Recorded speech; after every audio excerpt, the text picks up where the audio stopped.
Sortir. Alors attente, nous voici. Est-ce que tu as une idée d'où est-ce que nous pouvons être? J'entends un réacteur, un avion peut-être. Test. Tu vas pouvoir enlever ton bandeau et là pour toi la surprise va être énorme. Ah oui. Alors nous sommes à la campagne. Nous allons découvrir une profession, la profession d'agriculteur.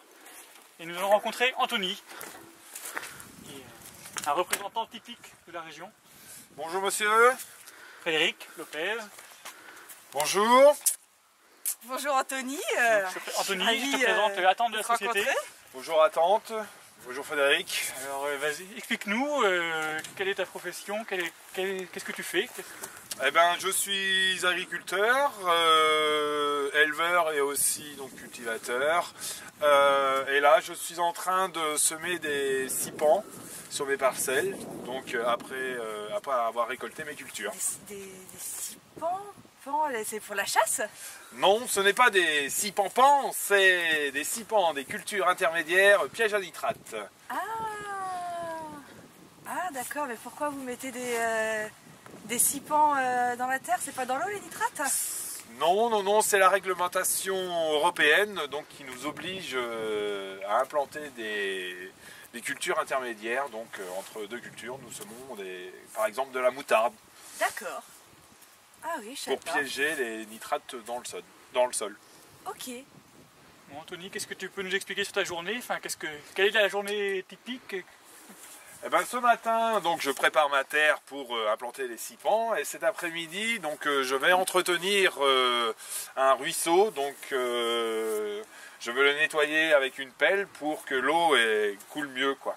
Parce qu'il y a quelques inondations qui se créent. C'est génial! Ah, c'est formidable, hein. Il est beau le métier d'agriculteur. Ah ouais. Hein. Tu nous montres? On va voir. On y va. Alors voilà, ce matin nous avons semé les sipans, des cultures intermédiaires pièges à nitrate.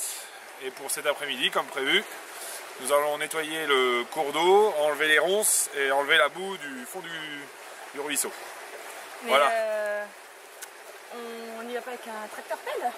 Ah bah non, parce que de nos jours, c'est une longue démarche administrative pour nettoyer les ruisseaux. D'accord. Bah... Donc, à la main, nous avons le droit. À la machine, beaucoup moins. Eh ben on y va. Vas-y, montre-nous. Hein.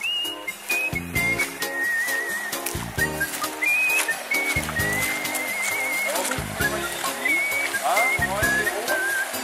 Et moi je vais descendre dans le ruisseau, enlever la boue. Ok? Allez, c'est parti.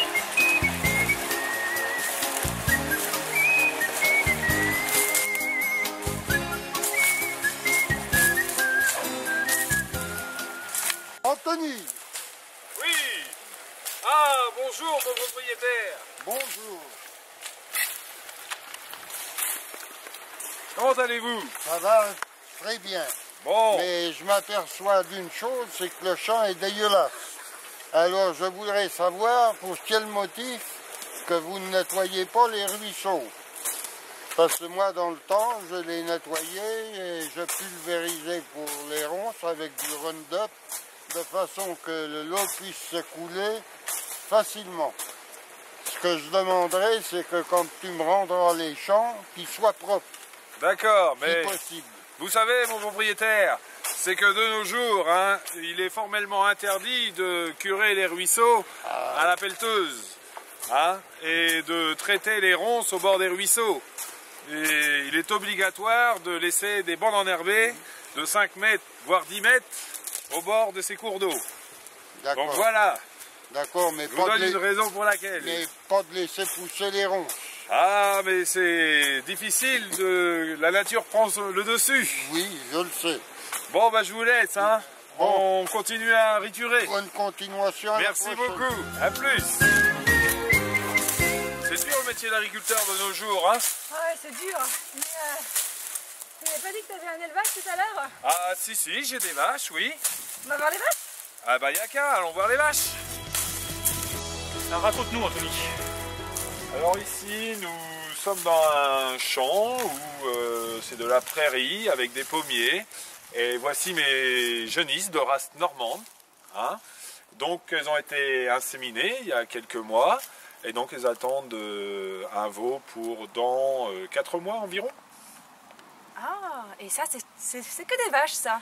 Non, ça c'est des genisses qui, après avoir eu leur veau, seront des vaches laitières. Ah, c'est pas la même chose. Et du coup, moi je croyais qu'il y avait que les taureaux qui avaient des cornes. Et non, et non, et non. Les genisses aussi ont des cornes quand ils naissent. Ah. En tout cas, c'est vraiment magnifique. Hein. J'adore la campagne. Ah, c'est le bocage, c'est Ah, le ouais, bocage. c'est superbe, là, les vaches qui se baladent. C'est vraiment une carte postale. Blanche et noire sur lesquelles tombe la pluie et les cerisiers blancs, mais d'une Normandie, une mare avec des canards. Voici à tante mon atelier de génisse allaitante. C'est pas les mêmes vaches que tout à l'heure. Non, ce n'est pas les mêmes. Tout à l'heure, c'était des génisses laitières qui sont attitrées pour faire des vaches laitières. Et ici, c'est des vaches allaitantes pour faire de la viande. D'accord, mais je comprends pas parce que tout à l'heure tu avais des vaches dehors et pourquoi elles peuvent pas être là alors que tu as un bâtiment? Eh bien, c'est tout simple. De nos jours, on nous a demandé d'avoir plus de stockage pour les effluents d'élevage. Et donc, du coup, j'ai été obligé de laisser des genisses à l'extérieur pour avoir la capacité de stocker mes effluents d'élevage l'hiver. Voilà. Qui c'est qui arrive là-bas? Ah, bah, c'est le conseiller de gestion.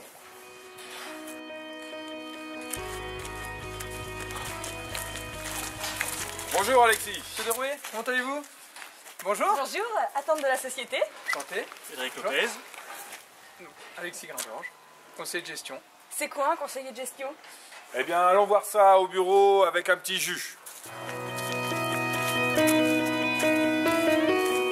Donc pour répondre à vos invités, Anthony, le rôle d'un conseiller de gestion, c'est très simple. Hein. Chaque année, on se rencontre avec Anthony pour faire une petite rétrospective de l'année passée.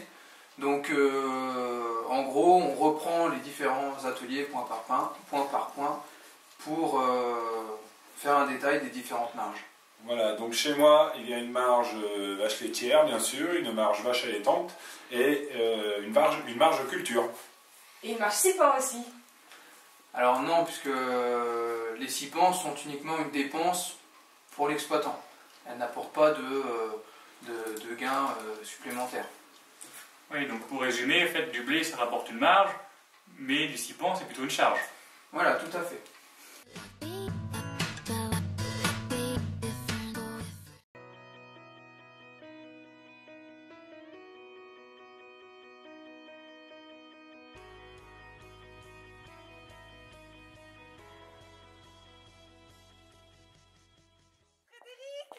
Ah, tante!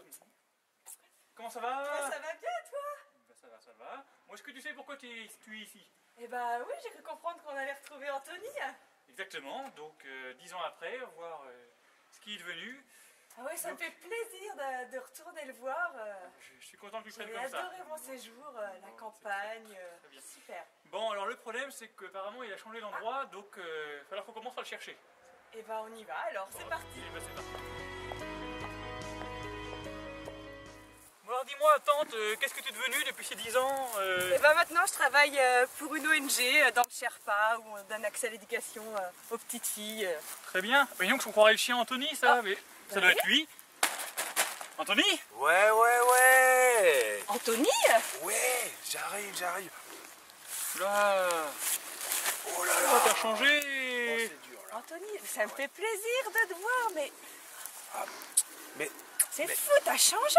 c'est à tante. Mais oui. Ah ouais, tu viens me voir moi? Mais oui. Oh là là, extraordinaire. Mais qu'est-ce que tu fais? Eh bah écoute, avec mon chien Coco, on habite ici, au milieu des fougères et tout, tu vois. Et même, tu vois, je la récolte la fougère et je la fous. C'est super. Tu veux essayer? Ouais. Ah, tu vas voir, c'est de la bonne, hein. Alors, t'en dis quoi? Ah, c'est puissant, hein? Ah ouais. Mais dis-moi, Anthony, le tracteur, qu'est-ce que t'en as fait? Eh ben, mon tracteur, tu vois, je l'ai vendu, quoi, parce que tu vois, on écrase la faune, la flore, Et on abîme toute la nature, quoi, tu vois. Donc, bah, moi, je préfère les fougères et les...